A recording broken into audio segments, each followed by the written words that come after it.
Esta es la tarde en el continente americano. Cuando anochece en Europa y amanece en Asia, así cae la tarde en el continente americano y transcurre la noche y el amanecer en el resto del mundo. La tarde.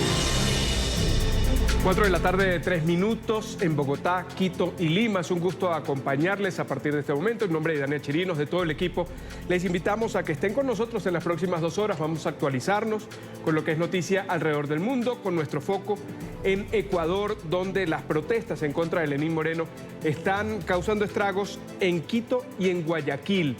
Andrea Bernal, nuestra enviada especial, va a tenernos un adelanto de una entrevista que ha preparado para el programa Suma la Noticia con el vicepresidente del Ecuador a propósito de las medidas que está tomando el gobierno, que por cierto se ha mudado a Guayaquil, ha dejado Quito por toda esta situación de la protesta indígena que sigue en pugna con el gobierno. Comenzamos allí, con estas protestas crecientes en el Ecuador que han forzado a trasladar, como lo decía, a la ciudad de Guayaquil la sede del Ejecutivo. Desde allí, rodeado por la cúpula militar, el presidente Lenín Moreno ha denunciado un plan para derrocarlo. Acusó al expresidente Rafael Correa, también responsabiliza a Nicolás Maduro, el líder del régimen de Venezuela, de esos planes de desestabilización. Desde Bruselas, en respuesta, Correa ha desestimado las acusaciones, ha afirmado que Lenín Moreno solo tiene 2 opciones: renunciar o llamar a elecciones anticipadas. Entre tanto, son cientos los indígenas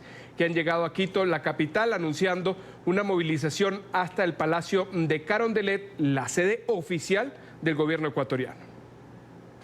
Un conflicto local con repercusiones internacionales. Ecuador cumple una semana en medio de protestas y rechazó las medidas económicas anunciadas por el presidente Lenín Moreno. La movilización indígena llegó el martes a Quito tal como lo había advertido. Los disturbios y la violencia en las calles de la capital fueron la escena de la tarde del lunes. Pese a que el Palacio de Gobierno fue acordonado, el mandatario tomó la decisión de trasladar la sede de gobierno a la ciudad de Guayaquil. Un anuncio acompañado de una reafirmación de sus decisiones. Son los corruptos que han sentido los pasos de la justicia acercándolos para que respondan. Ellos son quienes están detrás de este intento de golpe de Estado y están usando e instrumentalizando a algunos sectores indígenas, aprovechando su movilización para saquear y destruir a su paso. Pero en su intervención en cadena nacional, Moreno denunció que detrás de las protestas hay una intención política de desestabilizar el gobierno y romper el orden democrático. Señaló al expresidente Rafael Correa y Nicolás Maduro como los responsables. En las imágenes es evidente que los más violentos, aquellos que actúan con la única intención de agredir, dañar, son individuos externos, pagados y organizados. ¿Acaso creen ustedes que es coincidencia que Correa, Virgilio Hernández, Patiño, Pavón hayan viajado al mismo tiempo hace pocas semanas a Venezuela? El sátrapa de Maduro ha activado junto con Correa su plan de desestabilización. Las acusaciones del mandatario ecuatoriano coinciden con la denuncia del diputado de la Asamblea Nacional, Juan Fernando Flores, en las que asegura que el exmandatario lideraba acciones contra Moreno desde Venezuela. El parlamentario afirmó que el régimen madurista puso a disposición de Correa un avión de PDVSA para movilizarse en varios países de la región. En medio de la polémica, este martes la agencia de noticias Reuters publicó una entrevista que le hizo a Rafael Correa en Bruselas, Bélgica. Desde allí, el expresidente habló sobre los señalamientos en su contra y acusó al actual gobierno de mentiroso. Son tan mentirosos que se contradicen ellos mismos, ¿no? Decían que el correísmo estaba aniquilado, destruido. Ahora soy tan poderoso que desde Bruselas, con un iPhone, puedo dirigir manifestaciones a lo largo y ancho del país. Están mintiendo, como han mentido estos 2 años y medio. La verdad es que existe un gran descontento generalizado por la traición de este tipo, no a mí, a todo un programa de gobierno, a la propia democracia. Afirmó que Lenín Moreno tiene solo 2 opciones en medio de la crisis. Es insostenible. O renuncia, ¿no?, o pide anticipo de elecciones, que sería la vía constitucional y democrática. Entre tanto, en territorio venezolano, el número 2 del chavismo, Diosdado Cabello, se refirió a la convulsión política que vive Ecuador. Estos días que ha habido una brisita bolivariana, una brisita por algunos países como Ecuador, como Perú, como Argentina, como Colombia. Usted se mete en el ABC de España y no sale nada. o métase en el país de España y no sale nada, en el Washington Post, en el Wall Street Journal, nada. Desde la tarde de este martes, comunidades indígenas de Ecuador se concentrarán en diferentes puntos de la capital y luego se dirigirán hacia el Palacio de Carondelet para exigir la derogación de las medidas económicas establecidas por el gobierno. Nos acompaña a esta hora Juan Fernando Flores, es asambleísta y presidente del movimiento CREO para América Latina, el Caribe y África. Asambleísta, buena tarde, gracias por estar con nosotros. Buenas tardes, muchas gracias por la oportunidad y un saludo desde Quito. Antes de comenzar con el fondo de lo que es la visión política de esta situación, quería consultarle cuál es la realidad ahorita en Quito, qué está pasando en la capital ecuatoriana. Conforme avanzan las horas hemos sabido, los indígenas llegaron, tienen sus demandas, han dicho incluso ellos mismos que han sacado a personas infiltradas que buscan crear desmanes, violencia en la ciudad, pero a esta hora, ¿cuál es el balance que usted nos puede dar? Bueno, lamentablemente durante la mañana se registraron varios focos de violencia, justamente por grupos que han tratado de tomar la lucha, no por el sentido social, sino por el sentido de los actos violentos y vandálicos que hemos visto en las últimas 48 horas. Hace pocos minutos, dirigentes de los movimientos indígenas trataron de tomar el Parlamento de la Asamblea Nacional del Ecuador, algo que nosotros rechazamos contundentemente, porque ese no es el camino para lograr una solución, ni mucho menos cuando hablamos de paz y diálogo. Estos dirigentes fueron reprimidos por las fuerzas policiales y en estos momentos el Parlamento ya se encuentra tomado de manera segura por parte de las Fuerzas Armadas y la Policía Nacional del Ecuador. Algo que nosotros hacemos un llamado a la calma, a la paz y justamente a que este no sea el camino que debamos enfrentar todos para lograr una solución. Somos un país demócrata, un país que cree en los valores y en los principios justamente de que podemos a través de los diálogos establecer una solución y que no sea la violencia la que se imponga por encima de la razón. ¿Quiénes son los violentos para Juan Fernando Flores? ¿Usted ha podido identificarlos? Nosotros hemos tenido, desde que iniciaron las protestas, un seguimiento a las diferentes movilizaciones en todo el país y hemos encontrado elementos que se juntan con las denuncias que ha presentado el gobierno nacional. Infiltrados del correísmo han utilizado estas movilizaciones sociales para transgredir la intención de una lucha social y volverla a un conflicto político. Un acto que nosotros responsabilizamos al correísmo por ser quienes están ejecutando de manera directa aquí en el país y desde el exterior todas las acciones que buscan desestabilizar el gobierno del presidente Lenín Moreno. Algo que nosotros consideramos que no solo sigue una agenda política nacional, sino regional, a través de lo que es el Foro de Sao Paulo y las intenciones de retomar el poder por la fuerza y la violencia en el Ecuador. Rafael Correa, mencionado por usted en su cuenta de Twitter, también nombrado por dirigentes políticos que dicen que no es casualidad que haya viajado a Venezuela, no es casualidad que haya estado en Cuba y que no es casualidad que algunos de quienes fueron sus funcionarios hayan estado con él. ¿Es Rafael Correa quien está detrás de la violencia? Sí, nosotros responsabilizamos al expresidente Rafael Correa porque no es solo su participación, sino el accionar que ha venido ejecutando. Desde el pasado 28 de julio nosotros hemos venido denunciando su participación no solo en el encuentro del Foro de Sao Paulo que se realizó en Caracas, sino de distintos encuentros que se dieron en Caracas y en La Habana con dirigentes ecuatorianos, como los mencionaba el presidente de la República el día de ayer, Paola Pavón, Virgilio Hernández, Ricardo Patiño, quienes han sido actores que siempre han venido utilizando la estrategia política de la violencia y la imposición para tratar de ejecutar su postura. 7 reuniones se han dado desde julio hasta la fecha en Venezuela, donde ha participado directamente el expresidente Rafael Correa, siendo la última el ingreso a través de vía aérea a la ciudad de Barquisimeto en el estado Lara, donde permaneció allí y sostuvo distintas reuniones con dirigentes ecuatorianos que provienen desde Panamá, Bolivia y Aruba, que se han estado siendo partícipes de todo este proceso.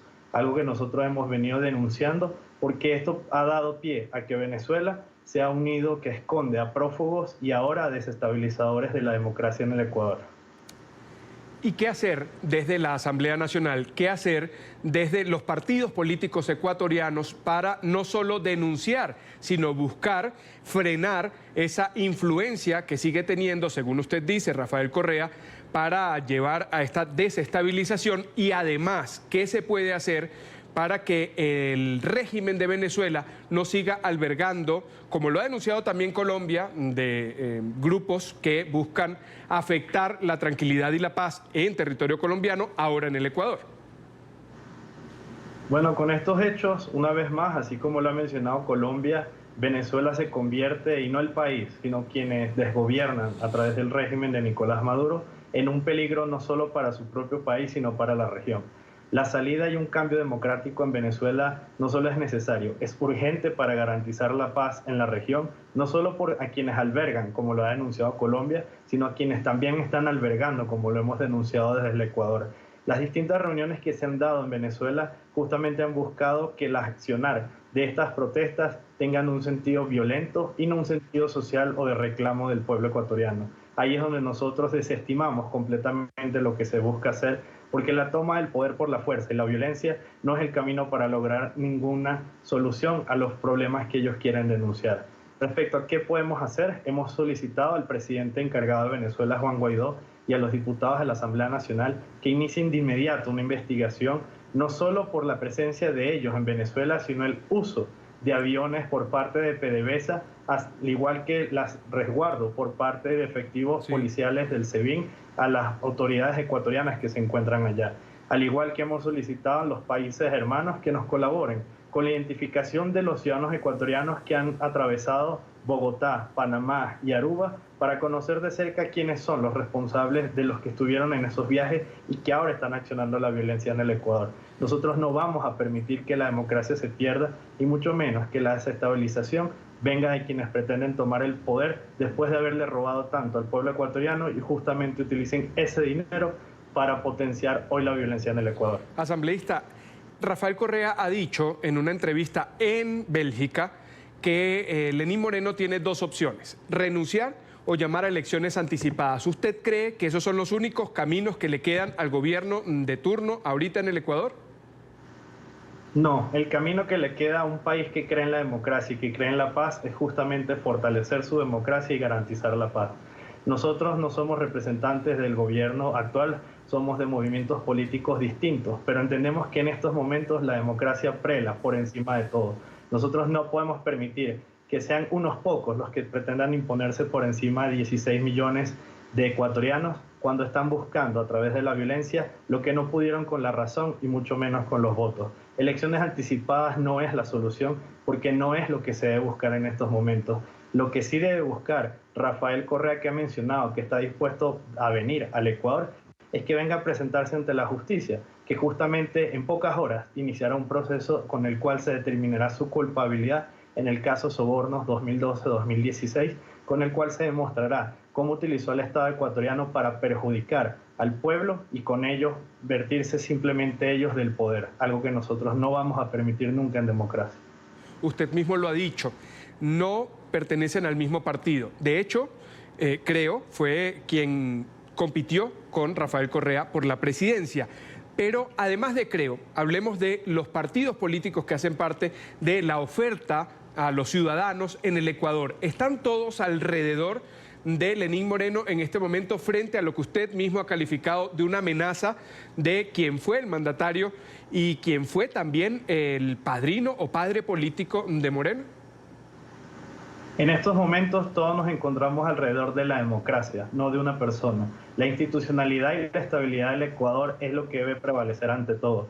El día de ayer, justamente, dirigentes de las diferentes bancadas políticas de la Asamblea Nacional se reunieron con el presidente y establecieron un documento donde se establece que en conjunto vamos a buscar la solución a través del diálogo para lograr un cambio y una salida a la situación que estamos viviendo, pero no con elecciones anticipadas, no con vandalismo, no con perjudicar a los ciudadanos ecuatorianos que quieren trabajar y salir adelante.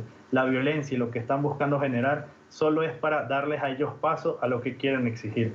Hoy todos los partidos políticos estamos unidos a una sola voz: la institucionalidad, la paz y la democracia en el Ecuador. Quienes están fuera de ellos son el correísmo y por eso son los responsables de todos los hechos que están ocurriendo en el país. Pero de las opciones que planteó Rafael Correa, usted no mencionó como descartada la renuncia. ¿Podrían buscar también que esa pueda ser la salida? Es que la inestabilidad en el país la están pretendiendo generar ellos. Nosotros ¿No existe para usted tal inestabilidad algo que pueda buscar o que pueda llegar a la salida de Lenín Moreno del poder? En estos momentos no es el camino ni lo que realmente está buscando el Ecuador. La solución que tenemos para el conflicto que se haya generado tras las medidas adoptadas es el diálogo y ese será el camino que se establecerá. Pero eso nos permitirá en paz resolver una solución. ¿Cómo califica usted esas medidas? Las medidas de nuestra postura son aceptables y adaptables a la realidad de un país que quiere salir adelante. Más de 40 años de subsidio ha tenido los combustibles y solo ha servido para el contrabando y el beneficio de unos pocos. Hay medidas que obviamente el modelo que tuvimos durante la última década robada lo único que permitió es que el Ecuador no avance y por eso hoy las medidas son más duras. Salir del modelo del socialismo del siglo XXI en el cual sumergieron al Ecuador, así como lo han hecho con otros países de la región, no es fácil. Pero estoy consciente y claro de que los ecuatorianos juntos saldremos adelante, de manera pacífica y no a través de la violencia como pretenden otros. ¿Usted cree que Lenín Moreno tiene un margen de negociación con quienes siguen en la calle reclamando? Y no me refiero a los vándalos, me refiero a quienes tienen una posición ya fijada, que han dicho queremos conversar, han dicho queremos llevar nuestras propuestas. ¿Cree que hay un margen en el que tanto el gobierno pueda mantener sus decisiones, pero llegar a consensuar con ellos? Existe siempre y cuando la voluntad de quienes están en la calle hoy sea el sentarse a debatir a través de un diálogo. Si eso no existe, sencillamente aquí lo que van a buscar es la imposición de una razón por encima de la violencia. Eso es lo que nosotros no podemos permitir. Por eso hemos hecho un llamado claro a que el debate, el diálogo tiene que darse en el Ecuador, que los sectores que están justamente en la calle y que mencionan que hay infiltrados los denuncien y los saquen de la protesta para que no se tergiverse su lucha. Si su lucha lo que busca alcanzar es una solución en el país, entonces busquemos la mesa correcta para sentarnos a definir cuál es esa solución y juntos poder establecer cómo el país puede salir adelante. Este es un país de muchas ideologías, de muchos pensamientos, de diversidad, pues esa es la democracia. Entonces, en una mesa, de manera pacífica, deberemos aplicarla y construirla de manera segura para todos. ¿Usted cree que hay espacio en esa mesa, además de quienes reclaman, además del gobierno, además de los partidos que usted ha descrito, están en contención, defendiendo y protegiendo la democracia? ¿Hay espacio también para la ideología correísta, para quienes representan esa corriente política en el país? Para quienes representen sin caer en el vandalismo, sin caer en la violencia y sin caer en tratar de desestabilizar el país, lo hay. Y hay asambleístas del correísmo que han hecho ese llamado a sentarnos. Quienes están buscando generar la violencia son los que están en la calle tratando de acompañar una lucha social y que hace pocos minutos los mismos movimientos indígenas los han descartado. El pueblo está claro de quién está detrás de la desestabilización y la búsqueda del colapso de la democracia en el Ecuador. Es lo que no vamos a permitir y por eso también el pueblo saldrá a defender la democracia, porque ese es el valor principal de un país y sobre todo lo que nos permitirá alcanzar un futuro estable y seguro para todos. ¿Usted cree que rodeado por la cúpula militar, con el respaldo de las instituciones del Estado, Lenín Moreno pueda superar esta situación de crisis que sin duda se ve reflejada en esas imágenes, en ese vandalismo, en la protesta, en la queja ciudadana que también existe, que está exacerbada quizá, como usted ha dicho, por una influencia desde el extranjero, si así fuera, pero que también hay descontento? Los descontentos son válidos en la democracia. Nosotros hemos sido críticos a muchos temas que el gobierno nacional ha tomado decisión y por ello estamos conscientes de que también se puede llegar a puntos medios que permitan a través de un diálogo claro la solución para el país. Pero la violencia, que es lo que están buscando imponer, es lo que no podemos permitir. Lenín Moreno hoy tiene la postura de buscar quedar en la historia como aquel que logró un cambio y resolver las situaciones del país que en materia económica nunca se tomaron, a pesar de que se hicieron en momentos muy tardíos, o sencillamente retroceder y dejar al país en el pasado. Nosotros consideramos que hoy es necesario ir al futuro, llegar a ese diálogo y consenso y que nos permita realmente avanzar como Ecuador. Juntos podemos hacerlo. Eso es la democracia. Eso es lo que podemos construir. No la violencia y lo que están buscando generar otros.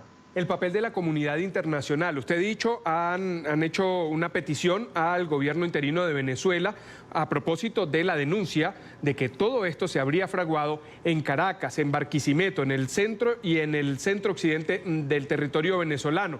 Pero los otros países de la región, ¿qué esperan ustedes como dirigentes políticos que ha dicho se han unido en torno a la defensa de la democracia y también a organismos como por ejemplo la OEA?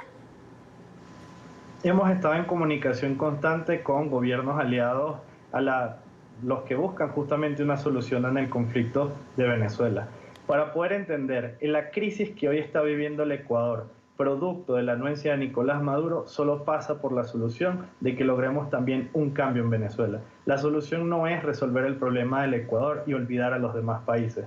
Hay un conflicto en Ecuador, hay que resolverlo, pero no podemos dejar de lado a quien está dando paso para que esto suceda. Por lo tanto, nosotros deberemos seguir impulsando un cambio político en Venezuela real que le permita tener paz a nuestros hermanos venezolanos, pero también paz a nosotros como países hermanos de la región y juntos poder avanzar en la construcción de ese modelo de democracia que queremos todos. ¿Cuál es el llamado a la comunidad internacional? A que no sigamos siendo silentes ante lo que está sucediendo en Venezuela. Colombia ha hecho una denuncia muy delicada sobre quienes se están escondiendo allá. Hoy nosotros desde Ecuador hacemos lo propio. Debemos unirnos de manera regional para acabar de una vez de raíz con el problema que está atentando con la paz y la democracia en Venezuela y en la región. Quiero agradecer a Juan Fernando Flores, asambleísta ecuatoriano, además presidente del movimiento Creo para América Latina, el Caribe y África. Muchísimas gracias por estos minutos para NTN 24. Gracias a ustedes. Y vamos a irnos hasta Guayaquil. Hemos dicho desde el inicio del programa que a esa ciudad del Ecuador se ha movido momentáneamente la sede del gobierno. El presidente, con el acompañamiento de la cúpula militar del gabinete ejecutivo, ha decidido desde allí guiar las acciones, los operativos para intentar contener la violencia dentro de la protesta. Estamos en el lugar de la noticia, en Guayaquil. Andrea Bernal, nuestra enviada especial. Andrea, muy buena tarde.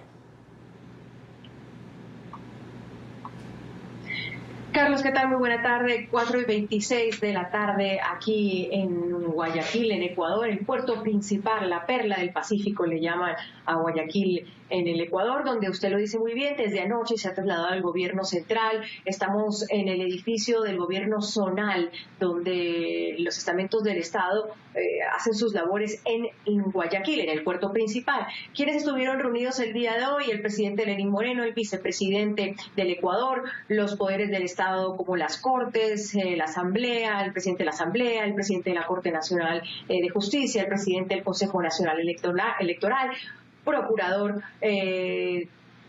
otros asambleístas además. Es decir, el Estado está funcionando en estos momentos desde Guayaquil.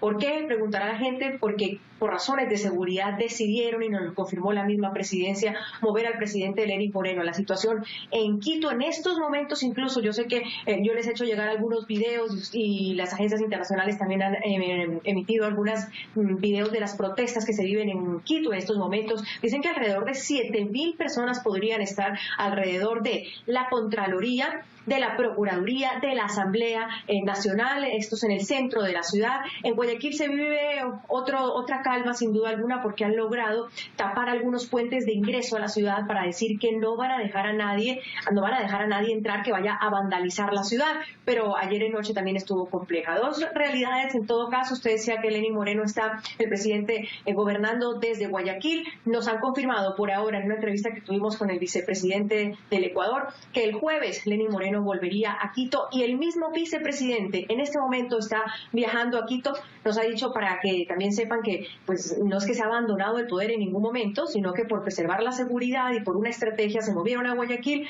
pero luego pues están iniciando actividades en Quito de forma normal. Pero hay puntos álgidos, Carlos, y la situación todavía está lejos de mejorar en Ecuador por estas protestas, dice el vicepresidente, quiere llamarlas protestas, pero que realmente, ¿qué hay detrás? Usted lo decía también en su entrevista con su entrevistado. Según el gobierno ecuatoriano, dice que hay pruebas de inteligencia donde Maduro, Rafael Correa, gente de inteligencia del chavismo y de cubanos habrían infiltrado esas protestas y estarían en Ecuador desde hace unas semanas. Nos Dijo también el vicepresidente en una entrevista que van a ver ustedes completa a las 9 de la noche en Zoom a la noticia, que ya hay detenidos de esas ciudadanías venezolanas y cubanas aquí en territorio ecuatoriano, Carlos. Andrea, también hay en Guayaquil, además de la acción del Ejecutivo, una expresión ciudadana que se va a materializar mañana. Han llamado a la paz porque hay un grupo de ciudadanos que rechaza la violencia dentro de las protestas. Aunque sea legítimo el llamado que hacen al gobierno, también hay una realidad palpable, que es que hay unos hechos de violencia que dice el gobierno, como usted lo mencionaba ahora, guiados desde el extranjero. Pero hay ciudadanos que quieren que vuelva la paz y la gobernabilidad. Se van a manifestar mañana. La mayoría, yo creo, Carlos, ¿sabe? La mayoría de los ecuatorianos dice que lo primero, lo que hay que preservar es la democracia en el país, rechazando cualquier intento de golpe de Estado o desestabilización democrática. Y lo segundo, por supuesto, salir a trabajar, porque como usted bien sabe, los colegios hace 3 días están suspendidos, algunos servicios públicos también, pues preservando la seguridad, pero el ecuatoriano de por sí quiere salir, y sobre todo en Guayaquil, donde digamos que hay más calma. Mañana a las 3 de la tarde, usted lo dice bien, va a haber un llamado por parte de la alcaldía y de los sectores de empresarios para que salgan a la calle quienes quieran hacerlo de forma, por supuesto, pacífica, a decirle a los violentos: queremos seguir trabajando, queremos un país en paz, queremos una estabilidad democrática, y eso va a suceder el día de mañana aquí en Guayaquil. Andrea Bernal, nuestra enviada especial a Guayaquil, lo ha adelantado. Va a tener una entrevista con el vicepresidente del Ecuador a propósito de estas acciones que lleva el gobierno para intentar frenar los hechos de violencia alrededor de la protesta. Gracias, Andrea. Gracias a usted, Carlos. Los invito. Ojalá alcancemos en la tarde, y si no, a las 9 de la noche tenemos una cita en Zoom a la noticia, en los informativos, en Noticias RCN, en nuestro canal aliado también en Colombia. Interesantes cosas reveladoras que dice el vicepresidente de Ecuador, sobre todo en torno a quienes están detrás de esta protesta. Gracias, Andrea. En Venezuela también hay reacciones. El presidente encargado, Juan Guaidó, se ha referido a esta situación crítica en el Ecuador. Aseguró que mientras el presidente Lenín Moreno trabaja para fortalecer las instituciones, un grupo, dice, financiado por los cómplices de Maduro, buscan acabar con la estabilidad. Se aprovechan, dice Guaidó, de los más vulnerables para ello. En Caracas, nuestro periodista Luis Laya tiene la información desde el Palacio Federal Legislativo. Adelante, Luis. Hola, muy buenas tardes. En Venezuela, el Parlamento Nacional ha calificado de gravísimas las denuncias de Lenín Moreno, el presidente ecuatoriano, quien ha señalado que desde Venezuela Nicolás Maduro financia las protestas en ese país. También ha señalado que pudiese estar en territorio venezolano Rafael Correa, expresidente de esa nación. Ha indicado desde el Parlamento venezolano, principalmente Juan Guaidó, que esto es un hecho gravísimo y que no sería el lejano a la realidad, pues en oportunidades anteriores han intentado inmiscuirse en los hechos de otros países. Vemos lo que sucede en el país hermano de Ecuador. El mismo Lenín Moreno hablaba de cómo Maduro era cómplice de ese proceso orquestado durante el foro de Sao Paulo. No es la primera vez que desde Venezuela se financian no solamente este tipo de acciones, sino también campañas. Recordemos el famoso caso del maletín en Argentina. Recordemos el financiamiento a través de Petrocaribe, a través de las fundaciones que denunciaron, por cierto, este año en Ecuador de haber recibido más de $250.000, una fundación de Correa directamente para fines proselitistas de dinero de venezolanos.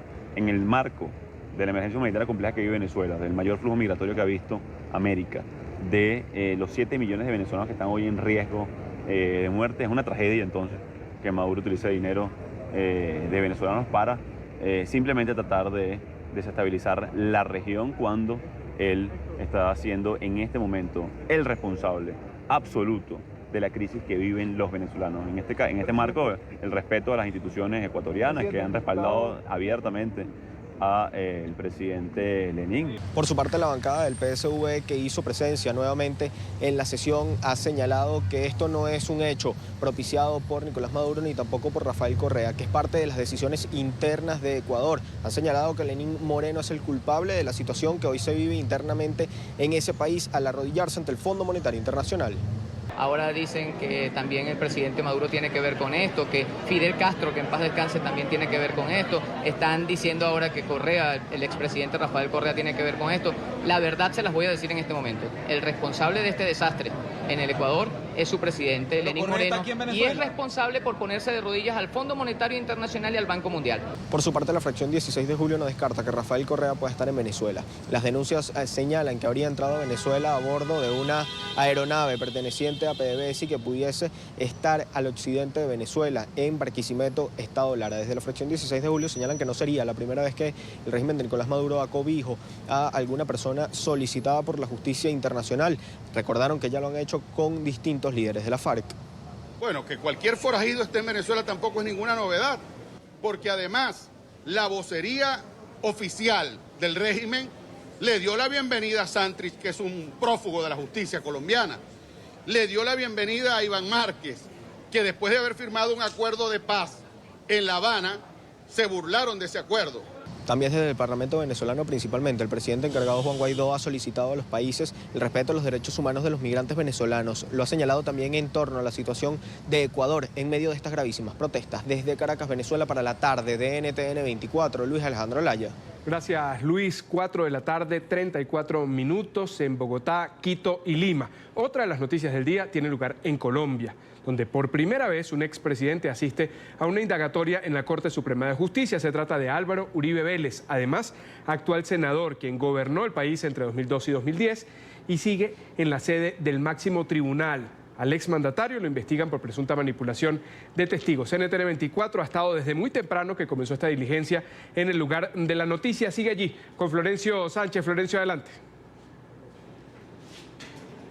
Buenas tardes, ya completa 6 horas en indagatoria el expresidente de la República de Colombia, Álvaro Uribe Vélez, ante la Sala de Instrucción de la Corte Suprema de Justicia, que lo investiga por los delitos de fraude procesal y soborno. Desde las 8 de la mañana empezó esta diligencia judicial aquí en el Palacio de Justicia, ubicado en pleno corazón de la capital colombiana. El expresidente Álvaro Uribe, y ahora senador de la República, responde por estos 2 delitos, luego de que la Corte Suprema de Justicia abriera una investigación formal que lo vincula hasta el momento y está tratando de establecer si el expresidente Álvaro Uribe Vélez tiene alguna responsabilidad en la manipulación de testigos. Hay que decir que esta investigación pues ya completa prácticamente 5 años después de que hubo un debate en el Congreso de la República, y ahí se mencionó el nombre de Álvaro Uribe Vélez con supuestas relaciones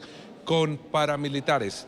Sin embargo, el exmandatario colombiano ha negado reiteradamente esos señalamientos y ahora, hoy, responde desde las 8 de la mañana ante la Sala de Instrucción de la Corte Suprema de Justicia por estos 2 delitos. Sin embargo, su abogado defensor también al ingreso aquí al Palacio de Justicia dijo que van a demostrar con evidencias y con el testimonio de Álvaro Uribe Vélez que no tiene ninguna relación con este delito de soborno y de fraude procesal, y que en ningún momento el expresidente Álvaro Uribe Vélez ha intentado sobornar a testigos. Esta es la información desde el Palacio de Justicia. Florencio Sánchez, NTN 24, muy buenas tardes. Buenas tardes, Florencio. Volveremos allí de ser necesario. El presidente de Colombia, Iván Duque, se ha referido a esta indagatoria ante la Corte Suprema que cumple el expresidente, además fundador de su partido político, Álvaro Uribe Vélez. Destacó la que llamó honorabilidad del exmandatario. Ambos pertenecen al movimiento político Centro Democrático. Esto dijo. Tengo claro que es una persona que ha entregado su vida a servirle a Colombia, que ha trabajado como pocas personas por el bienestar de ese país todos los días de su vida. Una persona que durante su gobierno enfrentó la criminalidad con verticalidad y con compromiso. Una persona además que ha trabajado por la población más vulnerable de nuestro país. Si ustedes me preguntan, yo resumo a Álvaro Uribe Vélez en una palabra: honorabilidad. Gracias. Vamos a saludar a Jairo Libreros, analista permanente de NTN 24. Jairo, muchas gracias por estar con nosotros. Gracias por la invitación. Yo quería comenzar diciendo 100 preguntas, dijo el juez que iba a hacerle a Álvaro Uribe, y tuvieron un receso en un momento y se filtró que había hecho como 4 o 5. ¿Cuánto durará esto? Yo creo que esto va a tomar varios días. Hay que tener en cuenta que el acervo probatorio en términos de la propia Corte Suprema de Justicia, pero de manera particular porque se ha filtrado en los últimos días no solamente testimonios ante medios de comunicación, sino que hubo un desfile bastante extenso de personas que están citadas, se conoce un listado muy importante. Por ello creo que esta diligencia no va a terminar hoy, muy seguramente sigue esta semana y quizás me atrevería a decir que faltan 2 sesiones más. En total creo que se va a ver en este interrogatorio, dando respuestas en la diligencia indagatoria, quizás una semana más. ¿Usted cree que desde el punto de vista jurídico hay suficiente base como para decirle al expresidente, por cierto, un proceso que es inédito en Colombia, para hacerle 100 preguntas alrededor de ese asunto? No sé. No conocemos todas las evidencias judiciales, hay una preocupación muy sentida y muy grande, pero hay un antecedente que quizás permita entender esto. Este proceso sin duda empieza hace algún tiempo, pero se deriva de un proceso anterior. Hay que tener en cuenta que el expresidente Álvaro Uribe Vélez denunció al senador Iván Cepeda, denuncia que giró en torno de manera particular por la manipulación de testigos. Ese proceso tomó mucho tiempo y la decisión de la Corte Suprema de Justicia giró en torno de precluir esa investigación y abrirle una al expresidente Álvaro Uribe Vélez. Cuando lleva tanto tiempo una investigación donde no solamente el objeto central gira en torno de alguien que ostentó la primera magistratura de un país, sino de manera particular por lo difícil del tema y por el número importante de personas detenidas, creo que era predecible que el interrogatorio iba a tomar mucho tiempo. ¿Cuánto puede afectar en el tema político que Álvaro Uribe sea la cabeza del partido de gobierno? ¿Cuánto puede la justicia estar apartada de lo que es el andar del Ejecutivo? Aquí hay 2 temas que son muy importantes, Carlos, y creo que es una pregunta trascendental. La primera de ellas, en términos políticos, creo que es devastador. Si miramos lo que ha ocurrido en América Latina durante los últimos años, especialmente a comienzos de la década de los 90 del siglo pasado, con el proceso que termina en una destitución de Fernando Collor de Mello en Brasil y con otras causas penales en donde primeros mandatarios han terminado involucrados, muchos de ellos en la cárcel en estos momentos, hay que tener en cuenta que políticamente es un golpe que difícilmente se puede subsanar en el corto plazo. Se trata, por lo menos hasta ahora, de una diligencia indagatoria que para quienes nos siguen en América Latina es un mecanismo de defensa, sin lugar a dudas, de quien es citado, pero también es un mecanismo sensible porque para los magistrados existen ciertos elementos que podían vincular la figura del expresidente Uribe en la comisión de algunos delitos. Desde el punto de vista político, los partidos siempre salen afectados, resentidos, el golpe no se siente en las primeras elecciones, pero con el paso de los años es muy duro, más aún en Colombia con la figura de Álvaro Uribe, que es una persona que goza del cariño de un importante sector de la sociedad. ¿La mitad del país? La mitad del país fácilmente, es un líder natural, es quizás uno de los líderes más importantes que en los últimos años ha tenido el país, pero también hay otra mitad que considera que no ha sido acertado su trasegar, le echan culpas, responsabilidades y críticas muy fuertes por otro tipo de cosas. Políticamente hablando es devastador, pero yo tengo la confianza, en términos eminentemente judiciales, que la Corte Suprema de Justicia, como lo ha demostrado antes, no se ve doblegada por la presión, no se siente afectada por el entorno y de manera particular esta Corte y lo que ha sido la historia de la sala penal en las últimas décadas en Colombia va a fallar en derecho. Desde ese punto de vista creo que no va a haber ningún problema. ¿Cuál es el final de un proceso indagatorio? Lo digo desde el punto de vista procesal. Se cierra de manera especial cuando hay que definir la situación jurídica de la persona que acaba de ser escuchada. Si uno mira lo que ha sido la trayectoria en Colombia de este tipo de asuntos cuando se tramitan ante la Sala Penal de la Corte Suprema de Justicia, existe un mayor porcentaje de sentencias en donde la forma como se cierra esta indagatoria, es decir, calificando la situación de la persona que acaba de rendir el testimonio, se hace con medida de aseguramiento. ¿Qué es medida de aseguramiento? Cárcel. Pero también en un porcentaje minoritario a muchas personas se le define la situación jurídica manteniendo vinculado a esa persona a la investigación y en libertad. En estos momentos sería absolutamente arriesgado e irresponsable pensar que la Sala Penal de la Corte Suprema de Justicia, cuando se le venza el término, que va a tomar por ahí un mes más, defina la situación jurídica del expresidente Álvaro Uribe Vélez con una medida de aseguramiento. No hay elementos probatorios que conozcamos públicamente para tener mejor inferencia sobre lo que puede ocurrir. Estamos a las puertas de un proceso electoral local, sí, pero que pues definitivamente está en marcha. Hay una campaña. Y es determinante, ¿Cuáles se elige entre los representantes locales y regionales al alcalde de Bogotá, el más importante después del presidente? Así es. Es decir, lo que está en juego no es que sea poco. ¿Cómo afecta esto la imagen del partido de gobierno y cómo afecta al ciudadano cuando tiene que ir a pararse frente a una tarjeta a marcar una opción? Lo afecta. Deteriora la imagen.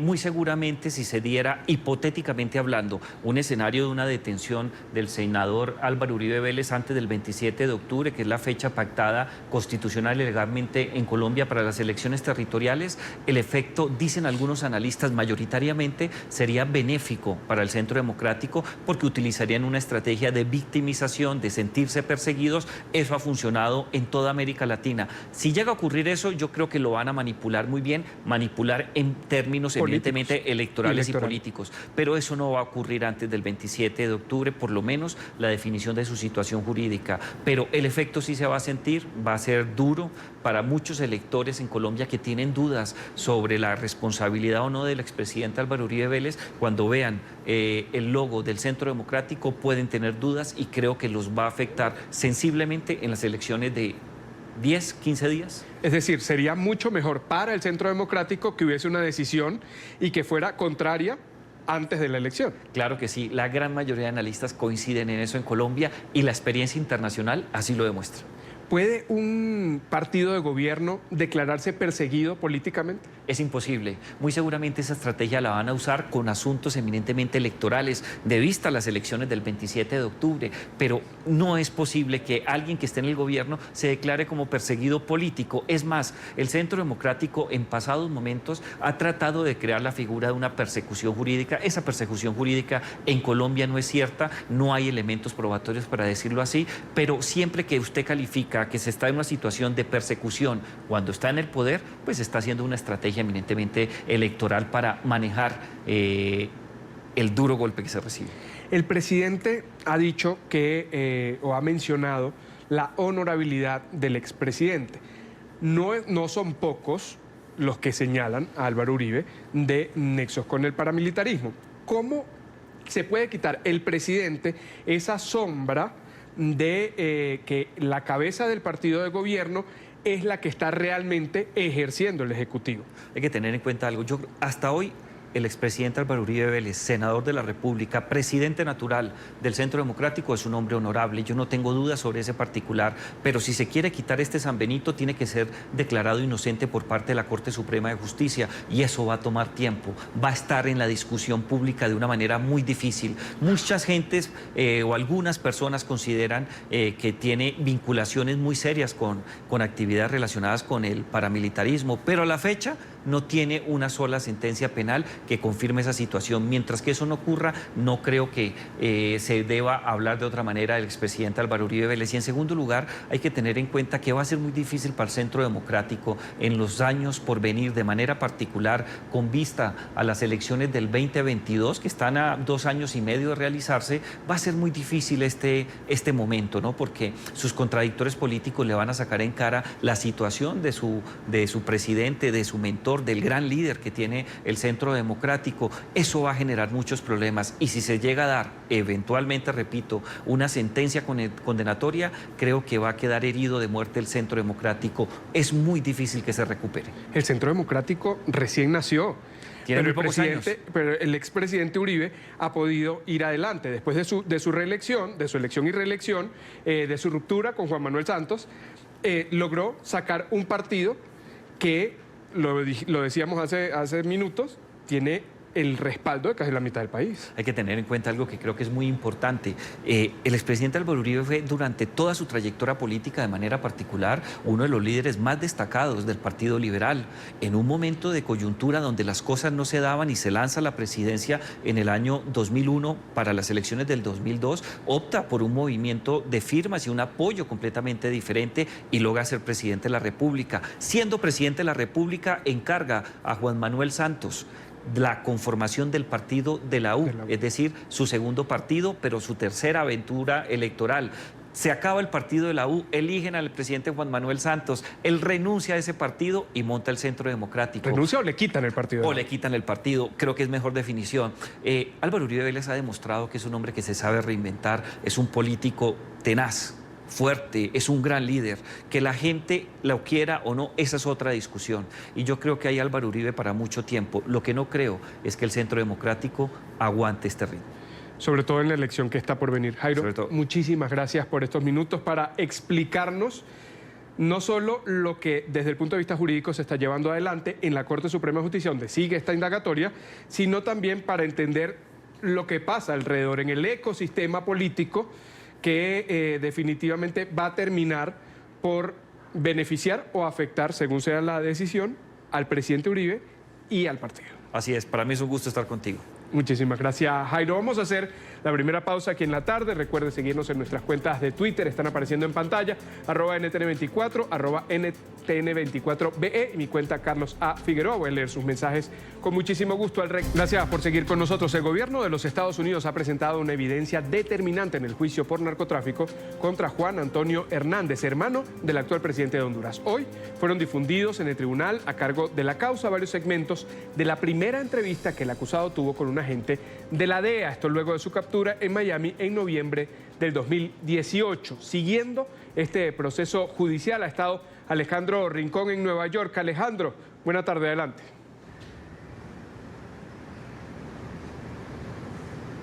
Hola Carlos, televidentes del canal de Las Américas. El pasado 23 de noviembre del año 2018, justo unos minutos después de cuando el acusado Juan Antonio Hernández quedó a disposición de las autoridades de los Estados Unidos en el interior del Aeropuerto Internacional de Miami, tuvo lugar una primera entrevista con el agente de la DEA a cargo de esa aprehensión. Toda esa primera indagatoria quedó en video y ese ha sido el elemento central que se ha presentado en el quinto día de juicio por narcotráfico en contra del hermano del presidente de Honduras. En los segmentos que han presentado los fiscales a cargo de esta causa, quienes tienen en sus manos ese registro audiovisual, se muestran los primeros instantes cuando Juan Antonio Hernández revela los vínculos que tiene o que tenía hasta el momento con las estructuras criminales dedicadas al narcotráfico en territorio de Honduras. En otros extractos presentados por los fiscales también se revelan algunos momentos cuando él identifica a una serie de los que en su momento fueron sus socios dentro de la estructura criminal de tráfico de drogas a la que perteneció. Adicionalmente, en los segmentos presentados ante la Corte se revelan algunos momentos claves de lo que ha sido el transcurso de los testimonios que se han rendido por parte de los testigos cooperantes en el transcurso de este proceso judicial. De hecho, antes de la presentación de estos videos, que son hasta el momento una de las pruebas más incriminadoras en contra del acusado, terminaba de entregar su testimonio el testigo cooperante número 2 dentro de este proceso, Amílcar Alexander Ardones, alcalde de El Paraíso en el departamento de Copán, quien también hizo parte de la asociación delictiva de la cual se acusa directamente a Juan Antonio Hernández. En esta última parte del testimonio se revelaron precisiones adicionales, como por ejemplo que Juan Orlando Hernández, el actual presidente de Honduras, en el momento cuando pidió sobornos al narcotráfico, los reclamó con carácter urgente con el objetivo de favorecer las elecciones del Partido Nacional en territorio de Honduras. También se entregaron precisiones adicionales sobre los montos y otros argumentos adicionales sobre la estructura criminal de la cual hizo parte el acusado. De momento, la Corte se ha declarado en receso, pero eso sí, con la expectativa que se marcará para el fin o para el transcurso de esta semana, cuando la Fiscalía continúe presentando esta videoconfesión, en donde allí directamente, en sus propias palabras, Juan Antonio Hernández revela cómo hizo parte de una extensa operación de tráfico de cocaína con destino final hacia los Estados Unidos. Es la información que tenemos para ustedes en vivo desde la Corte Federal del Distrito Sur de Nueva York. Continúen con más en la tarde. Muchísimas gracias, Alejandro. Y seguimos en Estados Unidos. La Administración Federal toma más medidas para frenar la migración irregular desde Centroamérica.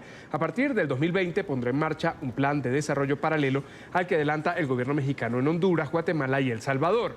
El asesor de la Administración Trump para Latinoamérica, Mauricio Claver Carón, aseguró que tras la firma de acuerdos migratorios con estos países se implementará un programa que incentivará la inversión del sector privado en la infraestructura y el desarrollo de la región. Buscarán además el intercambio de información sobre seguridad para combatir el tráfico de drogas.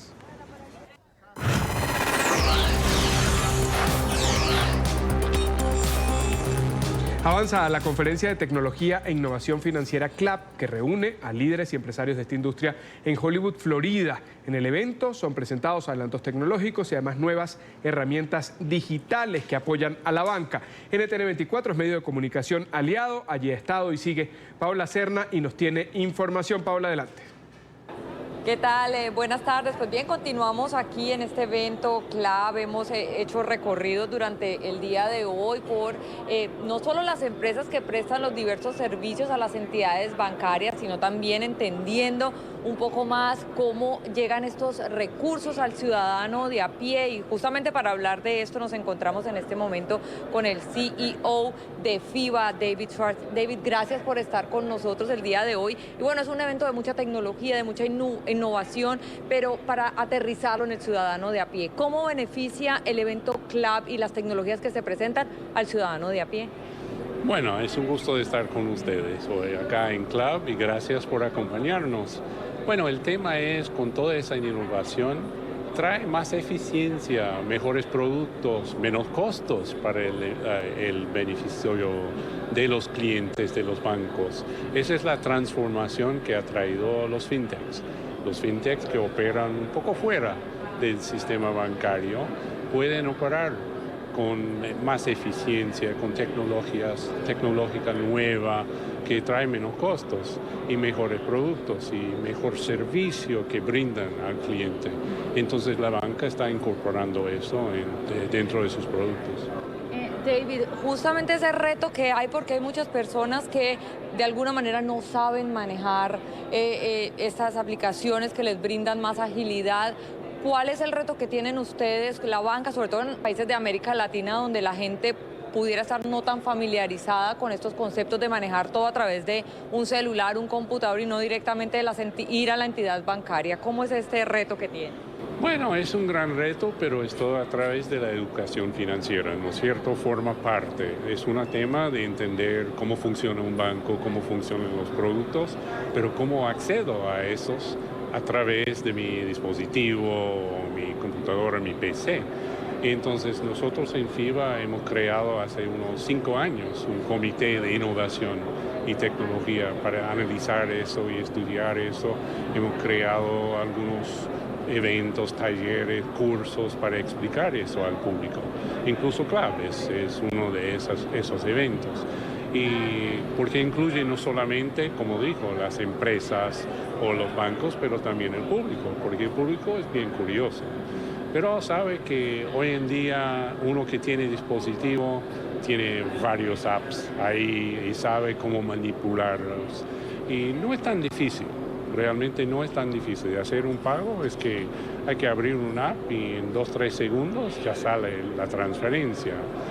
Entonces es una cuestión de adaptarse, informarse y aprender.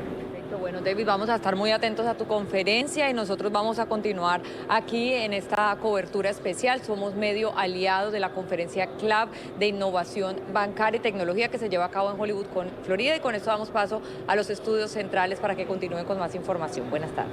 Buenas tardes, Paola. Tiempo de una nueva pausa aquí en la tarde. Al volver por seguir con nosotros en Venezuela, diputados y miembros de la sociedad civil han protestado frente a la sede del Servicio Bolivariano de Inteligencia en Caracas. Esto luego de que se cumpliera ayer un año de la muerte del concejal Fernando Albán. Los parlamentarios realizaron una ofrenda floral justo en el lugar en el que cayó luego de supuestamente, y según algunas versiones de familiares y de compañeros políticos, haber sido lanzado desde el 10º piso de la sede de ese organismo de inteligencia. Allí han exigido justicia, además castigo para los responsables. Este es un informe de Oliver Fernández en Caracas.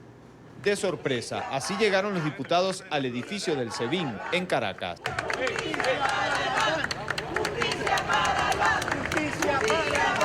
Llevaron flores y afiches para recordar al concejal Fernando Albán. Denunciaron al régimen de Nicolás Maduro de haberlo asesinado. Después de torturarlo, lo asesinaron.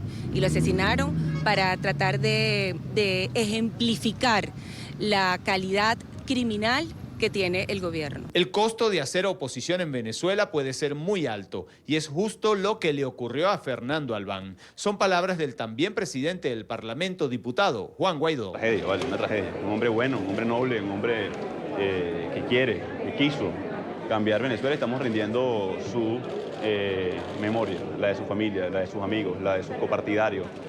Una injusticia sin precedentes y una práctica del régimen. El diputado Jorge Millán señala que en la Venezuela de hoy no hay justicia porque jueces y cuerpos policiales están amenazados y al servicio de Nicolás Maduro. Tenemos jueces corrompidos que no atienden ningún tipo de llamado a cumplir con las leyes y hacer justicia para los venezolanos. Para los diputados que este martes protestaron frente al servicio de inteligencia, la razón siempre estará por encima de la injusticia. Fernando Albán nos ha demostrado a nosotros que puede vencer el amor sobre el odio, que puede vencer la lucha por la libertad y la democracia sobre el rencor y el desprecio a quienes sencillamente perdieron la razón y han decidido perseguir, hostigar, amedrentar, chantajear y asesinar a quien piensa distinto. El presunto asesinato de Fernando Albán ha generado fuerzas dentro de la ciudadanía para buscar una salida hacia la democracia. Lo que hicieron fue darnos más fuerza para continuar en lo que es la lucha por la libertad.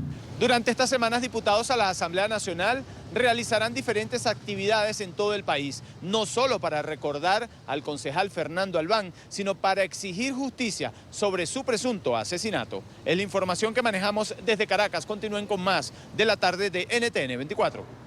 Y seguimos en Venezuela. La prensa independiente sigue en la mira del régimen de Nicolás Maduro. El Colegio Nacional de Periodistas en Caracas ha revelado que con el impedimento de ingreso al país del periodista John Carlin, las deportaciones de comunicadores extranjeros asciende a 13 en lo que va de este año 2019. El columnista del diario El Clarín fue expulsado el lunes de Venezuela por la administración madurista, lo que le impidió participar de unas charlas convocadas por organizaciones civiles y de derechos humanos. Ante la Secretaría de la Contraloría. Está con nosotros Carlos Correa, director de la ONG venezolana Espacio Público. Carlos, buena tarde, como siempre, es un gusto conversar contigo, bienvenido. Muchísimas gracias, Carlos, un saludo a toda la gente que a esta hora está en sintonía. Muchas gracias por la invitación. Siempre en la mira del régimen, antes con Hugo Chávez, ahora con Nicolás Maduro. En el 2019, 13 periodistas, uno de ellos en el caso reciente, quienes querían participar de una actividad organizada por ONGs, por gremios de periodistas, sencillamente el régimen dice no entras y ya. Bueno, mira, una de las cosas que nosotros observamos a lo largo de este año, para los datos nuestros hasta la fecha, o sea, hasta el mes de septiembre, nosotros hemos documentado 97 detenciones. Es decir, periodistas que han sido detenidos, en algunos casos por un rato, otros por un tiempo. Y después, a lo largo de este año, hay varios casos en los que, en algunos casos, a los periodistas no les dejaron entrar. En otros casos fueron deportados. Recuerda, a finales del mes de enero, por ejemplo, fueron detenidos 2 periodistas franceses, 2 colombianos, 2 chilenos, un español, un brasilero. Todos fueron detenidos y después deportaron a los 2 periodistas chilenos.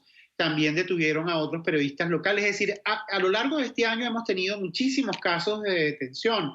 En el caso de John Carlin, que es un periodista, pero que además de eso hizo una cobertura importante sobre la situación en Sudáfrica, había sido invitado por otro lado, invitado gratuitamente, es decir, venía acá a participar en unas reuniones precisamente en relación a la necesidad de que la sociedad venezolana se encuentre, dialogue y de alguna manera pueda deliberar. Y por un lado, la información que yo tengo directamente del propio John Carlin es que él iba a venir a Venezuela y la Cancillería sabía que venía a Venezuela.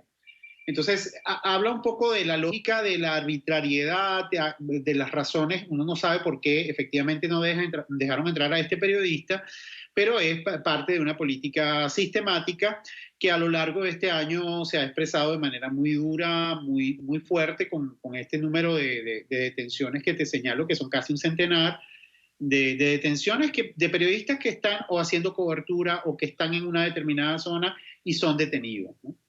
Carlos, se cierran los espacios para ese debate de ideas, para que distintas corrientes del pensamiento puedan reunirse o tener como sede Caracas para pensar, para hablar, para repensar la situación de los medios, de la sociedad civil frente a la información, por ejemplo.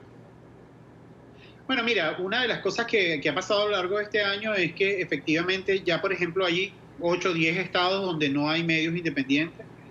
Hay una situación en la que efectivamente, entonces la gente para informarse tiene que tener una actitud, digamos, muy activa para tratar de buscar la información. Y ya desde hace un tiempo estamos teniendo dificultades, por ejemplo, a la hora de organizar una actividad en un hotel. Es decir, si quieres, oye, mire, queremos hacer una reunión para conversar sobre la situación del país. Entonces muchas veces en algunos lugares ya le colocan restricciones. Mire, usted no puede hablar de determinados temas. Estamos hablando de locales, en locales públicos, pero que están en hoteles o en esta situación. Hay cada vez menos espacio para deliberar y en el caso de expresarse en algunas ocasiones tiene altos costos para las personas.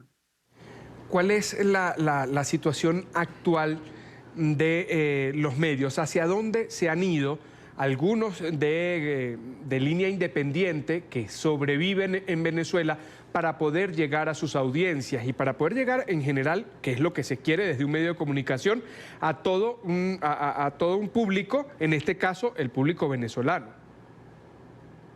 A ver, ahí hay como dos dimensiones en las que se ha ido moviendo. O sea, están una política estatal que es restrictiva y que castiga a los medios, periodistas y por lo tanto castiga a la sociedad venezolana para informarse. Entonces, cuando en Venezuela se cierran canales de televisión, la gente se ha ido a otras ofertas televisivas. Te pongo el caso del 2007, se cierra RCTV, la gente migra al canal por cable, o va a la oferta de otros canales más bien informativos. Cuando se cierran las televisoras, van a algunas emisoras de radio. Entonces, lo que ha venido pasando en el último tiempo, sobre todo en los últimos 4 años, es que han cerrado cantidad de periódicos impresos, ¿no? Entonces, la radio tiene muy pocos espacios, la televisión es muy difícil encontrar ofertas de televisión donde uno pueda acceder libremente y ver noticias con tratamiento periodístico. Este canal no se puede ver en Venezuela, este canal es un canal que se veía a través de las cableoperadoras y no se puede ver desde el 2004, desde el 2014, desde el 2017 no se puede ver CNN en español, es decir, todos los canales de carácter informativo que hacían cobertura sobre Venezuela están restringidos. En este momento, ¿dónde está el refugio informativo de la gente? Las redes sociales, las plataformas de algunos medios impresos que se han transformado en plataformas basadas en web y también algunas emisoras de radio. Algunas emisoras de radio se han convertido en plataformas basadas en web, por supuesto con menos alcance, con más dificultades y que implica que también la sociedad que se informe a otros sectores de la sociedad que tienen más límites. Es un ecosistema muy restringido, muy limitado para que circule libremente la información. Carlos, hay otra realidad, y es que si bien las plataformas digitales son una opción, no hay luz en Venezuela. El servicio de Internet cada vez es más lento y más restringido, pues si no hay luz, no hay tampoco un servicio de Internet ni móvil ni fijo. Más caro, es decir, cuando tú revisas, por ejemplo, cómo la gente, cómo se accede la gente a ver las noticias de las plataformas web, más del 70-80% de las personas utilizan sus teléfonos celulares. No sabemos si lo utilizan con Wi-Fi o lo utilizan con sus datos, y los datos son cada vez más caros en relación a los salarios venezolanos. Los apagones, las deliberadas también políticas que restringen y que cercenan y bloquean sitios web, hacen que allí efectivamente informarse sea costoso. Es decir, tú tienes que dedicar esfuerzo y tiempo y además recursos para informarte. Entonces no es que, por eso es que no es equivalente la posibilidad de informarte a través de las redes sociales o las ofertas que allí hay en las plataformas, en el ámbito de las web y de los proyectos periodísticos que se han basado en esas plataformas, no es equivalente a lo que teníamos hace 5 años, que había periódicos, habían algunos programas de radio, habían algunos programas de televisión. Ahora cada vez esos son espacios muchísimo más restringidos, con menos espacios de libertad, con menos posibilidad de deliberar los grandes problemas del país. Si nosotros vamos a la televisión, por ejemplo, ¿tienen ustedes documentado ese balance de cuánto acceso tiene, por citar parte de la situación política de Venezuela, la Asamblea Nacional como organismo del Estado, el gobierno interino que dirige Juan Guaidó, frente a las noticias o la propaganda del régimen de Venezuela? A ver, mira, desde que empezó todo este proyecto político han cerrado 15 televisoras, ¿no? Estamos hablando de 15 televisoras, incluyendo los canales internacionales. Por ejemplo, Juan Guaidó, que es el presidente de la Asamblea Nacional y que de alguna manera dice y se es reconocido como presidente legítimo de Venezuela por un número importante de países, nunca ha sido entrevistado en la televisión abierta en Venezuela, nunca. No ha sido entrevistado en ninguna radio venezolana.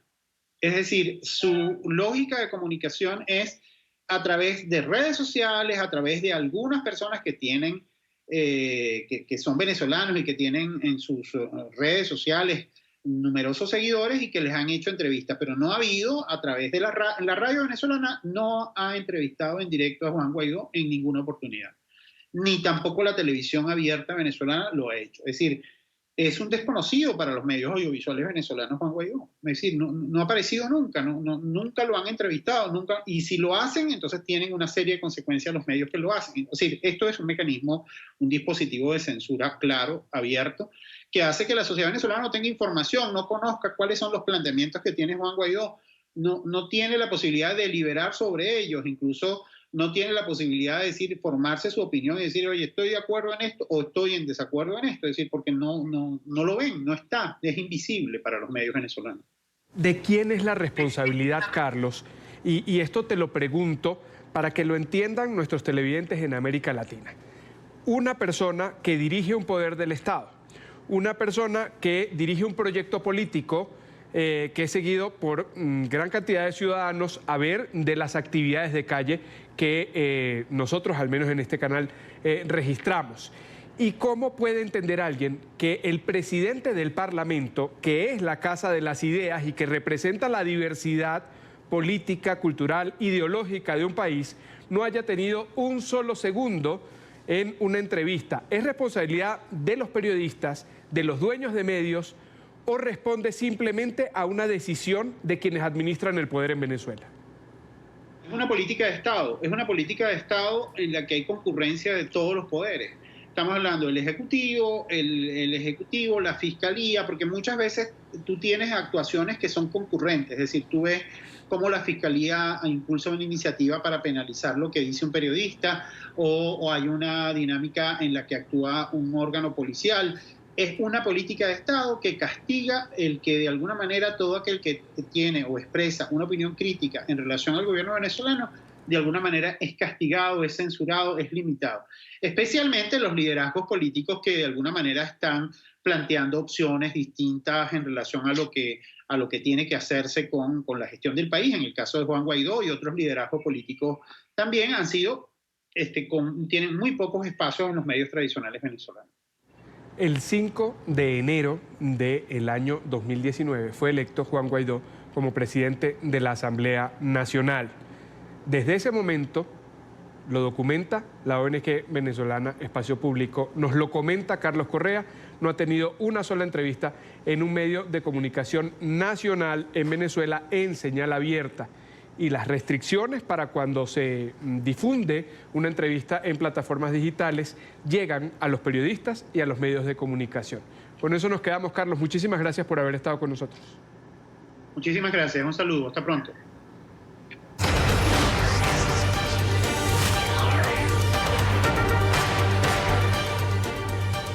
Y seguimos hablando de la situación de los medios. La Asamblea General número 75 de la Sociedad Interamericana de Prensa fue el escenario para la elección de su nuevo presidente. Se trata de Christopher Barnes, es del medio jamaiquino The Gleaner. Nuestra directora Claudia Gurizati en Coral Gables, en Florida, habló con él. Aquí está la entrevista. Christopher Barners es el nuevo presidente de la Sociedad Interamericana de Prensa.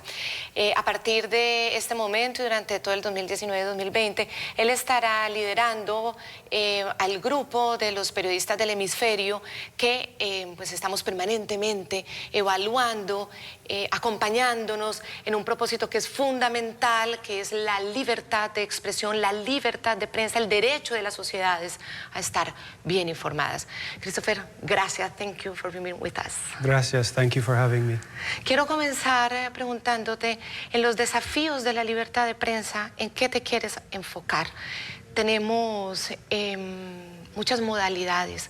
Podemos hablar de México, donde matan periodistas, Nicaragua, Venezuela, donde los persiguen, cierran los medios, los encarcelan, y luego otras maneras más sofisticadas que es desprestigiar al periodista.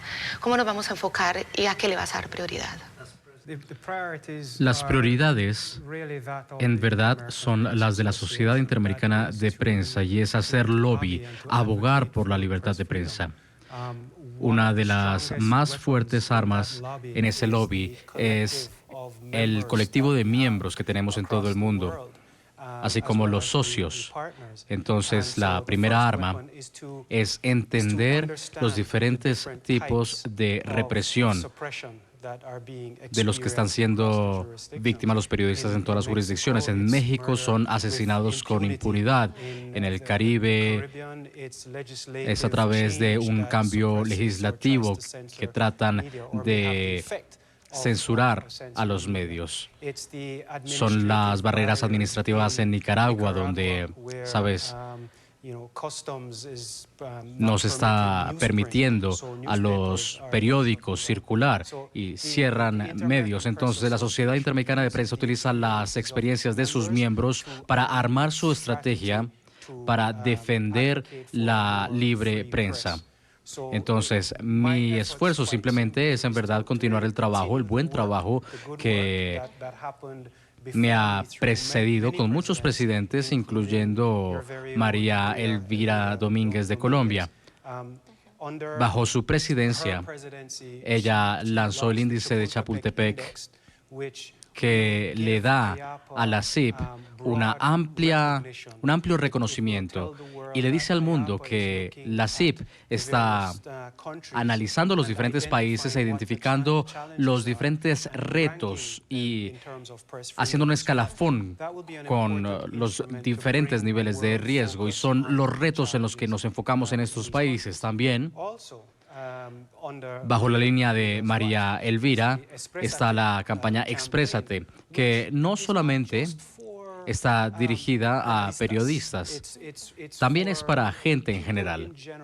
Es una campaña que busca asegurar que la gente sepa que la libertad de prensa no simplemente es un problema de los medios, es una cuestión del pueblo, del país, de la sociedad. Uno de los mayores retos es que la gente entienda que esto no se trata solamente de la radio, de los periódicos, de la televisión, es sobre su propia vida y su capacidad de hablar y escuchar información que les permita seguir con sus vidas cotidianas.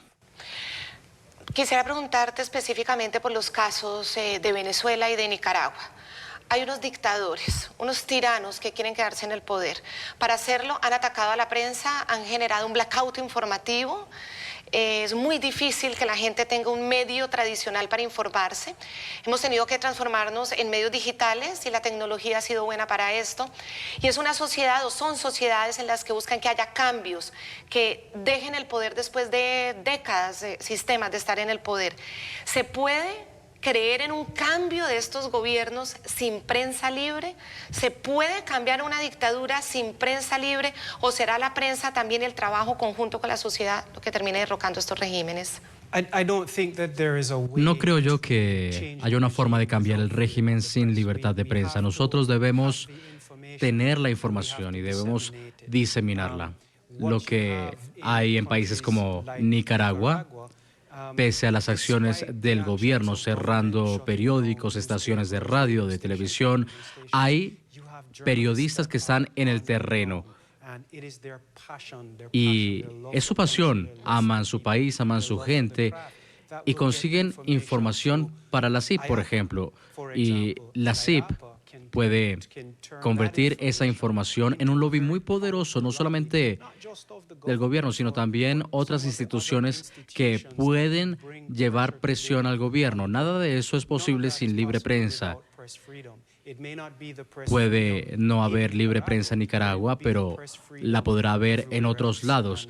Y el colectivo, como lo dije, incluso en mi Jamaica natal, la libre prensa nos permite reportar sobre Nicaragua para que otra gente, tanto en Jamaica como a nivel internacional, pueda ver lo que está pasando y trae el foco sobre la administración con la esperanza de que las cosas cambien. Me gustaría saber, Cris, ¿cuál es tu opinión sobre la tensión permanente que hay entre el gobierno de Donald Trump y los periodistas y los medios de comunicación? Hay una creciente preocupación por el populismo que llega a los Estados Unidos. Desde nuestra región latinoamericana, a veces nos preguntamos cómo pudo llegar a una sociedad tan avanzada, a un país con instituciones tan fuertes, un gobernante que es considerado por muchos sectores como un gran populista y alguien que ataca permanentemente a los medios de comunicación.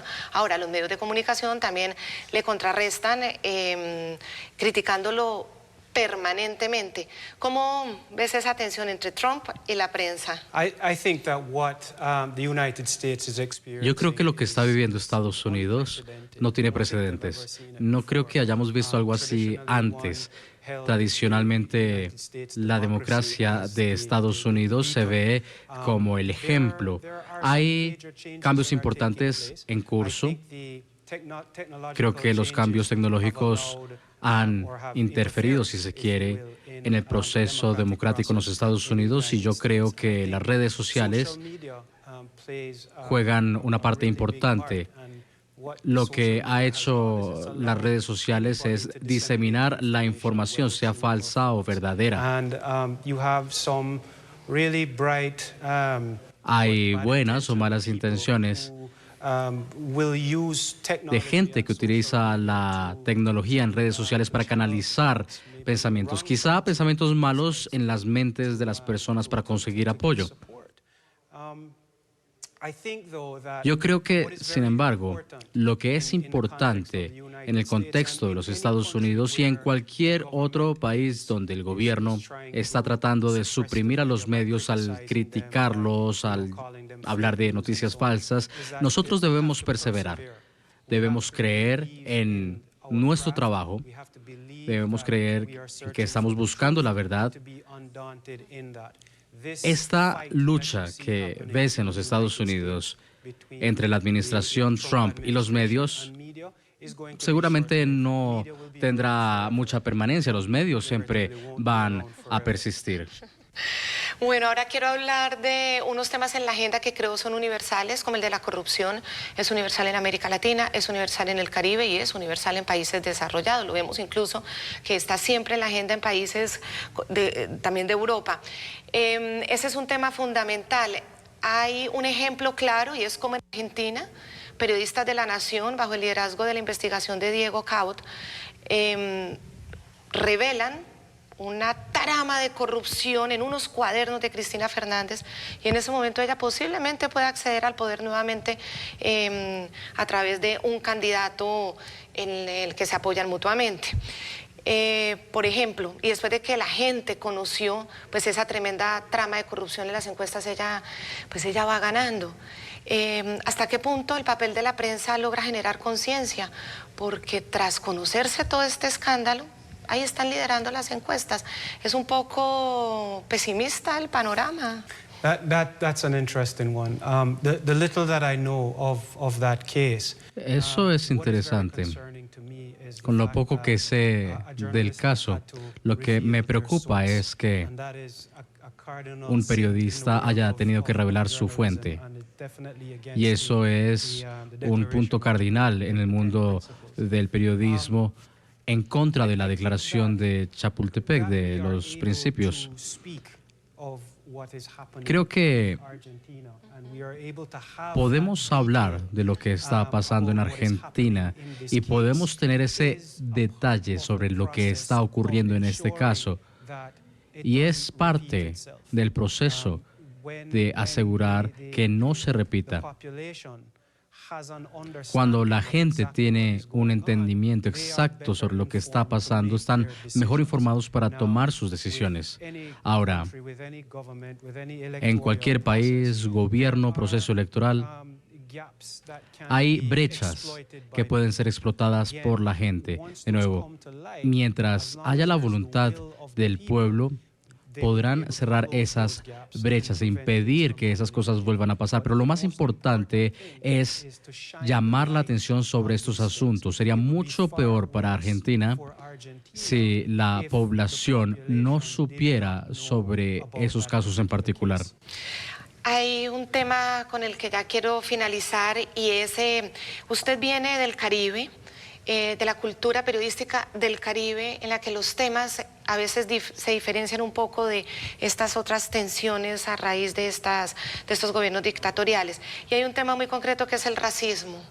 Yo quiero preguntarle a usted si la prensa está haciendo una cobertura importante del tema del racismo en el Caribe. En Estados Unidos, con el discurso de Donald Trump, se ha exacerbado el tema.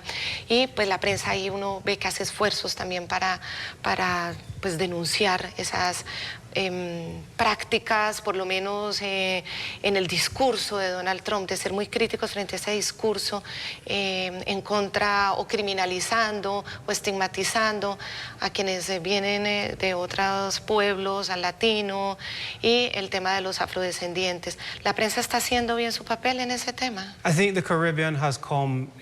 Creo que el Caribe ha recorrido un largo tramo al aceptar que tenemos un pasado que fue el combustible del racismo. Y estamos tomando pasos para dejar eso atrás. Eso no quiere decir que no exista, pero no presenta en realidad, no tiene mucha representación en los medios. Pero lo que es importante en el Caribe es el desarrollo, ver cómo avanzamos. Entonces, se trata más de la política económica, sobre la corrupción.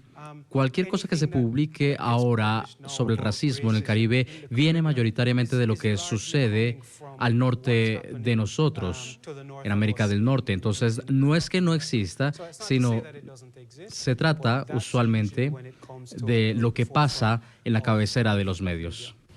Pues a Christopher Barnes queremos agradecerle muchísimo que nos haya atendido en esta entrevista para nuestros televidentes de NTN 24. Él es del grupo Gleaner Daily de Jamaica. Le deseamos a Chris todos los éxitos porque pues tenemos que seguir adelante en este trabajo permanente por la libertad de prensa y de expresión. Chris, te deseamos lo mejor. Muchas gracias. Muchas gracias, muy amable. Nosotros les pedimos que sigan sintonizando NTN 24 y ya regresamos. Muchísimas gracias a Claudia. Vamos a hacer una pausa en la tarde. Los invito antes a que se suscriban a nuestro canal en YouTube NTN 24. Allí van a poder encontrar todo el contenido multimedia, nuestras entrevistas, los reportajes de interés, la señal en vivo. Recuerde conectarse www.youtube.com/NTN24. Ya volvemos.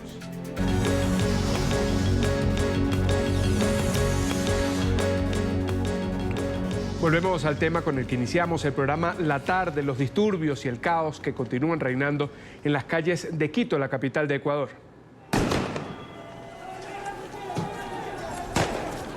En el sexto día de protestas en contra de las políticas económicas del gobierno, las calles aledañas al Palacio de Carondelet, la sede del gobierno ecuatoriano, se mantiene resguardada por efectivos policiales. Los manifestantes se enfrentaron con los uniformados que intentaron dispersar esas manifestaciones, mientras la Confederación de Indígenas anunció la expulsión de supuestos infiltrados en esas concentraciones. Por su parte, el presidente Lenín Moreno ofreció diálogo antes del gran levantamiento del miércoles.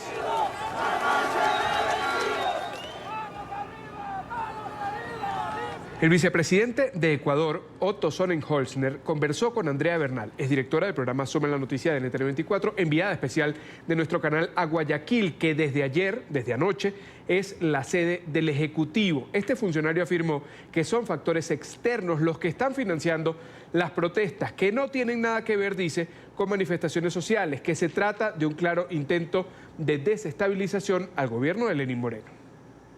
Esto no tiene nada que ver con protesta social ni con movilización ciudadana. Aquí un paro que había sido anunciado con anticipación por movimientos indígenas, centrales sindicales del trabajo que lo tenían planificado para el 9 de octubre, se mezcla con la decisión de toma de medidas económicas necesarias para el Ecuador, ya hablaremos de eso luego, y actores políticos buscan crear caos, desestabilizar y confundir las cosas. En una guerra psicológica, pero también una situación de vandalismo nunca antes vista en el país. Yo creo que eso no se lo puede llamar protesta social. Hay una suerte de confusión entre quién realmente está protestando y quién realmente está tratando de desestabilizar al gobierno con tácticas, técnicas que ya son conocidas, sobre todo de la línea que se vive en Venezuela, con lo que pues supieron implementar los chavistas en su momento, y luego hoy vemos en Ecuador ese nexo con ex líderes políticos del Ecuador y actuales que están en el país relacionados con el expresidente, que buscan azuzar, generar ese ambiente de incertidumbre para desestabilizar. Es claro, un intento de desestabilización del gobierno, no ha tenido eco en la ciudadanía. Tú has recorrido la ciudad de Guayaquil, yo estuve ayer en Quito, la ciudadanía no está en las calles. La ciudadanía lo que pide es paz, calma, tranquilidad, poder trabajar. Es lo único que queremos los ecuatorianos, vivir en paz. Y lo que vemos es una dificultad de restablecer el orden público por esta suerte de disyuntiva entre los derechos humanos y el uso de la fuerza, ¿verdad? Es una disyuntiva delicada que se debe discutir porque esto ha permitido, en este caso en el Ecuador, que delincuentes hagan lo que les dé la gana, sobre todo en 2 o 3 ciudades del país. La una es Latacunga, capital de Cotopaxi, la otra es Quito, y la otra es la ciudad de Guayaquil. El panorama no es fácil, es complejo, nosotros vamos a salir adelante. Sin embargo, y esto lo debo decir, nosotros no estamos aquí por un cargo, por un puesto, sino por hacer lo correcto en el país. En esta conversación con Andrea Bernal, Sonnenholzner calificó estas manifestaciones como vandalismo de pandillas, dice, azuzadas por el expresidente del Ecuador, Rafael Correa. Estaba planificada una marcha y nosotros podemos, perdóneme, nosotros somos un gobierno democrático de diálogo, podemos recibir las marchas que sean. Las recibimos con las puertas abiertas, si quiere las escoltamos, pero no cuando vienen con palos, piedras y violencia a tomarse las ciudades del país. Eso no lo podemos permitir. Una cosa es una manifestación de un desacuerdo político, un reclamo que, si usted quiere, puede ser hasta justificado en algunos casos. Y otra cosa es lo que está pasando en el Ecuador. Yo creo dirigentes indígenas que ya perdieron el control de su propia gente. Hay otros que están tratando de pescar a río revuelto. Hay de todo un poco, hay de todo un poco. Yo no le voy a mentir en eso, pero sí creo que ya es momento de portarse responsables con el país y de, como les hemos dicho, si quieren manifestarse, bienvenidos son, pero en orden, en paz, respetando los derechos de los demás. Su derecho a protestar termina donde empiezan los derechos del resto de los ecuatorianos. Nosotros somos gente de bien, gente de paz, gente de trabajo, y lo que está ocurriendo en el país no tiene presentación.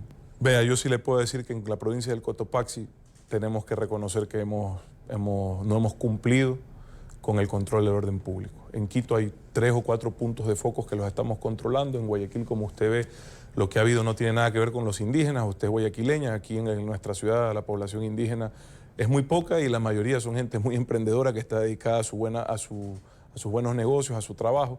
Aquí lo que ha habido es vandalismo de pandillas azuzadas por gente relacionada con el gobierno anterior. Directamente, así se lo digo, eso ya está comprobado con inteligencia y actuaremos en derecho. Las más evidentes es ver quién se manifiesta, ya a través de la Fiscalía, con quienes se comunican, quienes lo financian, les están entregando a las pandillas, a los Latin Kings, a los nietas dinero para que salgan a generar caos. ¿Quiénes directamente? Ex líderes del correísmo, ex líderes del correísmo. Usted los ve al mismo expresidente Correa llamando a la rebelión, a la desestabilización, lo cual es penoso, eso no debe de ser un exmandatario. Un exmandatario tiene que ser ejemplo de democracia. Un exmandatario tiene que ser ejemplo de Estado de Derecho. Ese es el nivel, la jerarquía que tiene que tener un exmandatario. Eso esperamos los ciudadanos de los líderes del país. Por eso le digo, en estos eventos, por lo menos ya los ecuatorianos sabemos quién es quién. Porque han habido políticos que han sabido salir a defender al Ecuador y otros que han querido pescar a río revuelto. Y otros que han incendiado esto, ¿no? Esto es solo una parte. La entrevista completa al vicepresidente del Ecuador, Otto Sonnenholzner, usted va a poder verla esta noche en el programa Zoom a la Noticia, 9 de la noche, hora de Bogotá, Quito y Lima, 10 en la costa este de los Estados Unidos. Vamos a la última pausa, aquí en la tarde, ya volvemos con más. Antes de cerrar el programa hablamos un poco de música. 50 años cantando. Vicente Fernández celebró con un concierto gratuito ante 65.000 personas, medio siglo de carrera.